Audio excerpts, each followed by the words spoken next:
Under the gray sky of a gloomy valley, a young man drags his feet through another bleak day. The valley is cold, crowded with doubts and dark shadows of failures. But up ahead, a shimmering mountain peak pierces the clouds like a beacon.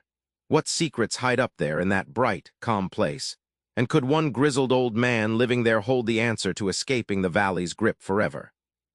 The young man meets the old sage and starts to see life itself mapped as peaks and valleys. This simple metaphor holds a potent key, but you need to look carefully. When the young man first met the old man, he confessed living in a valley full of failures, fear, and regret.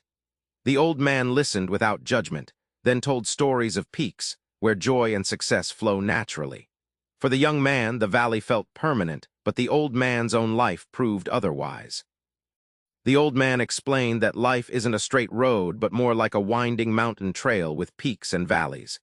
Peaks are moments of happiness and success. Valleys are inevitable lows.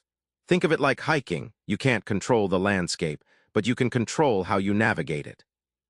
The breakthrough: the young man learned to recognize whether he was in a peak or valley moment. By naming his experience, he felt less trapped and more empowered. This mental map turned his suffering into a navigation challenge, unlocking a surprising freedom to move forward. Knowing you're in a valley is one thing, escaping it is another. The old man's wisdom flips despair into action with concrete, simple steps. The old man told the young man, when in a valley, feel the pain fully, don't numb it or ignore it. It's like pausing at the base camp to gather strength. The young man learned that bottling up his frustration only dug him deeper, but embracing it opened a door to moving on. Think of climbing a steep mountain. It's impossible to leap straight to the peak.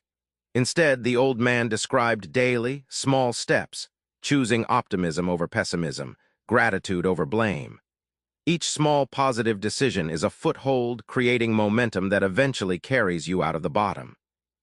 Finally, the old sage flipped the valley's meaning. Rather than a place to avoid, valleys could be training grounds, sharpening resilience. Just like athletes train in tough conditions to perform better on game day, valleys condition your mind and character for future peaks. Once out of the valley, the goal isn't avoiding all valleys. It's transforming how often and how long you live on your peaks. The old man shared his daily rituals, starting each morning with gratitude, performing simple acts of kindness, and reflecting honestly on his day. These peak habits acted like sunlight, nurturing happiness and success. The young man tried it and soon noticed how his perspective lifted, lightening even difficult moments. Mountains don't move, but your approach does. The old man said you can't control every situation, but you can always steer your attitude and choices. Like choosing your climbing route, your mindset determines if you get stuck or soar. This power felt huge to the young man. Suddenly, he wasn't a victim of life anymore.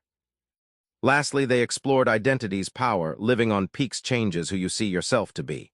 The young man realized his story switched from "I'm unlucky" to "I'm a mountain climber." Because identity shapes action, this shift meant he began to attract and create more peaks in his life, not fewer valleys. Back down in that shadowy valley, the young man now sees the mountain as reachable, a place where peace and success flow. The old man's wisdom isn't magic. It's a set of simple tools you can use too. So here's one to try. Tonight, write down one small step you can choose tomorrow to climb your next peak. Your mountains await. Subscribe for more book summaries like this one.